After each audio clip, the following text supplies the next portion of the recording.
Ako si Easy, isang OFW dito sa Taiwan. Araw nga pala ng Biyernes ngayon at meron tayong ganap. Dahil isa tayo ngayon na naka-schedule para sa tour ng aming company. Wala munang sahod-sahod, kaya tara. Itong tour na nga pala na magaganap ngayon ay libre lahat ito ng company. Dahil itong tour na to ay 2 beses mangyari sa loob ng isang taon. Isang summer to at isang winter to. Kaya ikaw na nanonood, kung interesado ka sa video ito at gustong masdan ang daan dito sa Taiwan, papuntang Taipei, tara, samahan mo ko.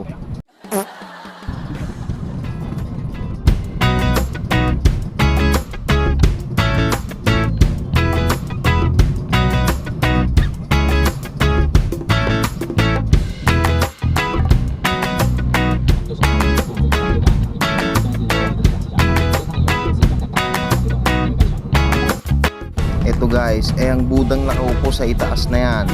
Sign na yan na malapit na tayo sa Taipei.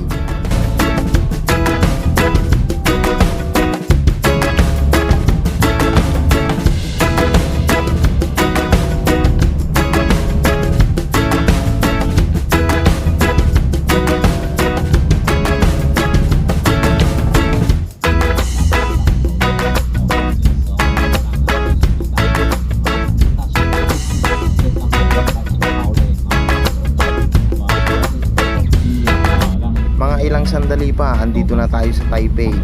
At tanaw na rin natin yung trending dito sa Taiwan. Kung madalas ka nga tumambay sa TikTok, malamang napanood mo na yon. At nakarating na nga kami sa una naming destinasyon kung saan kami kakain at titignan kung mga anong nakapaskil dyan sa museo nito. Dito nga pala guys, ang ingay namin ni Ronggang James, tawa kami ng tawa sa nakita namin.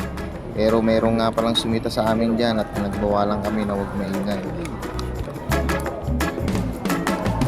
Ito nga pala ang bumungad sa amin, ang Taipei paint art nila dito. Diniscuss nga nila yan pero Chinese ang mga sinasabi kaya hindi namin alam. At dito nga pala, dito ako nag-wish na mawala na sana yung toyo ng aking asawa. Naghulog lang din ako ng 10 pesos dyan na sana'y matupad. At pumunta kami dito sa Diantan Mountain. Hindi ko alam kung ngayon ba ang talagang pronunciation niya at ito ang mga nangyari. Nakakapagod.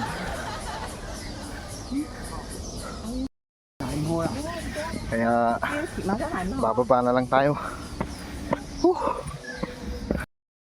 Yung mga kasama nating check po tumuloy sila. Pero tayo, yung kasama natin dito, bababa na lang din tayo. At maghihintay na lang tayo dun sa, kung nakaabot nga sana tayo sa tuktok. Ito sana yung tanaw na tanaw natin, yung nagtitrending sa TikTok. Kung i-caption nga nila Taipei 101, pero hanggang dun lang talaga tayo, hindi natin kayang akyatin. Kaya pagpasok natin sa loob, ito si Ronggang James at si Scatter Tomtom, parelax lang. Ito nga pala yung smoking area nila. At naglakad-lakad pa nga tayo at nakita natin to, ang ating president dati na si Corazon Aquino.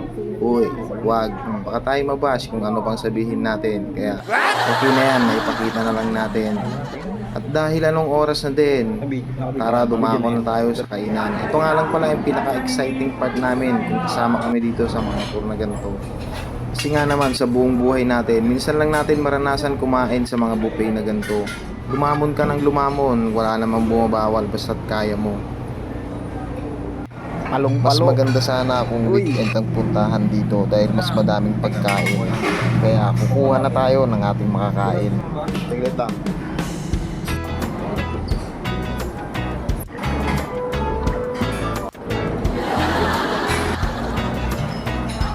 Kaya dito nga pala guys, busog na tayo sa mga pinuha nating pagkain. Kaya yung mga gantong bagay na hindi dapat natin palampasin. Kasi bilang isang OFW, dito lang tayo nalilibang at makakawala ng stress. Mga kahit ilang sandali lang ay mawala yung mga iniisip. At hindi lang yon, hindi lahat ng company dito sa Taiwan ay may paganto. Na kahit papano ay nagiging thankful tayo sa ating company na puntahan. At pagtapos lang din natin na mahinga, pinagpila na kami dito at binigyan pa kami ng parang Walkman. At sinamahan pa ng headset na pwede nating iuwi. Kaya nung pumasok na kami, nakala ko napaka-special na to.